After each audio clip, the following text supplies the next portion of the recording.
Hi guys, and welcome to the Offgrid Solar Power channel. Today I'm cooking up some chicken legs in the air fryer. We're powering our Kasori air fryer with our new Allpowers R1500 power station. It's got an 1800 watt inverter and a 1152 watt hours of capacity, so it should handle the Kasori air fryer just fine.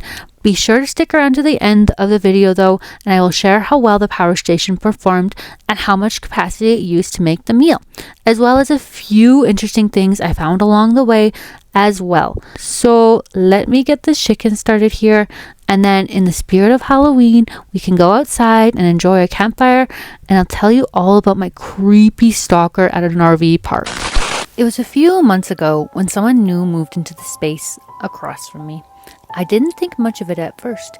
People come and go all the time. Visitors drift in and out for one reason or another, usually to see family. At least, that's what I assume. Our little corner of the world isn't exactly a tourist destination, so I figured he'd be gone by the weekend. He spent most of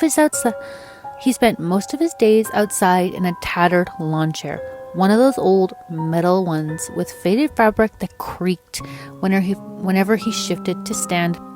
At first, I appreciated it. Nice to see someone interested in catching the sun instead of hunching over a screen.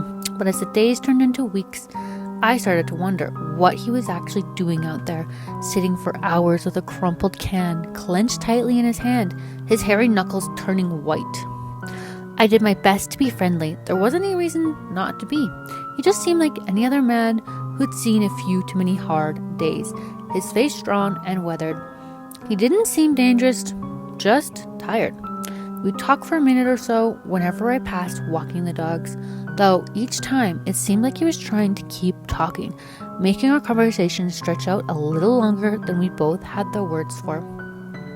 The more I saw him, the more he'd linger, stammering a little, his words slipping as though he was looking for any reason to keep me nearby.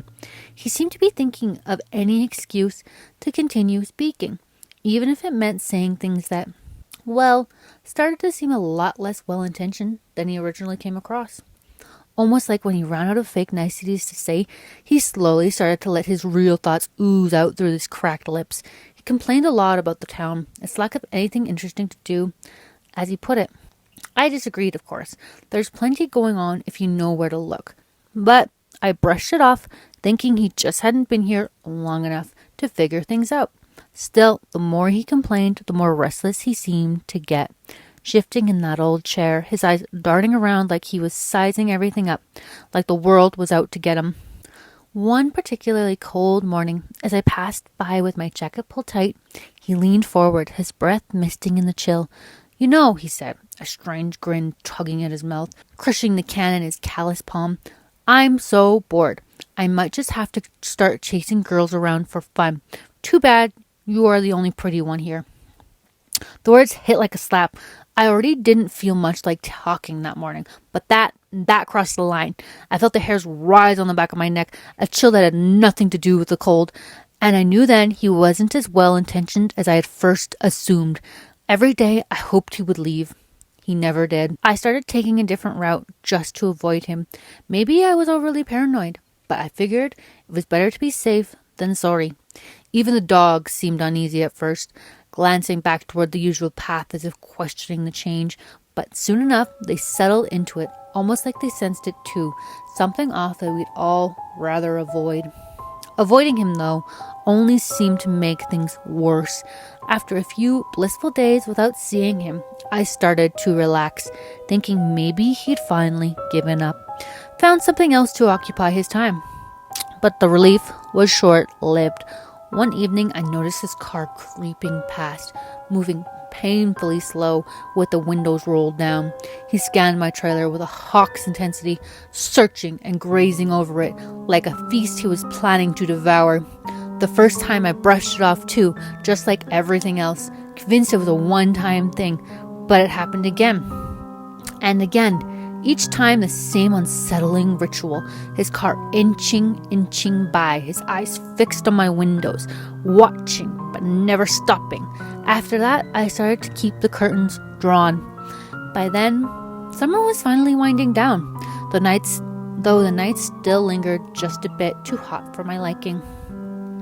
Maybe it was the feeling of his eyes burning into the back of my neck, peeking through those gaps in the curtains, or perhaps it was just the heavy, restless heat of those sleepless nights seeping into the early hours.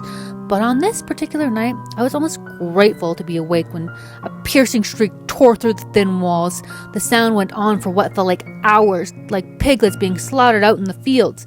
The dogs erupted, clawing at the door, barking and yelping. At first, I refused to step outside, chalking up the noise to a cow in labor. But as the shrieks grew louder and more desperate, I couldn't ignore it any longer. I grabbed a flashlight off the table and went to investigate. But only as I passed the man's place did I realize the sound was a lure, meant to draw me out.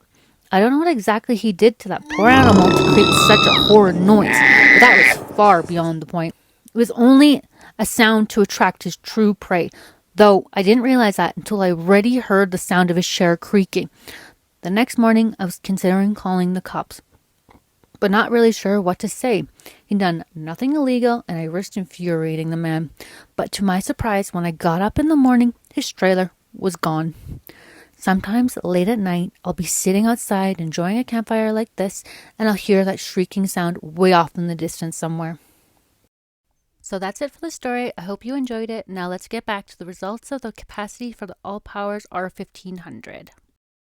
So we have a 35% battery life after making the chicken for 27 minutes, and the peak power draw was 1667. It did not use the full wattage the whole time. It fluctuated using various amounts of watts to maintain temperature, and then in the end it used 65% of the battery, or 748 watt hours in total, leaving us with 35% remaining, which should be more than enough to watch a scary movie tonight. So that's it for this video, guys, and be on the lookout for my full review of this R1500 power station coming very soon. So be sure to subscribe if you enjoyed this video.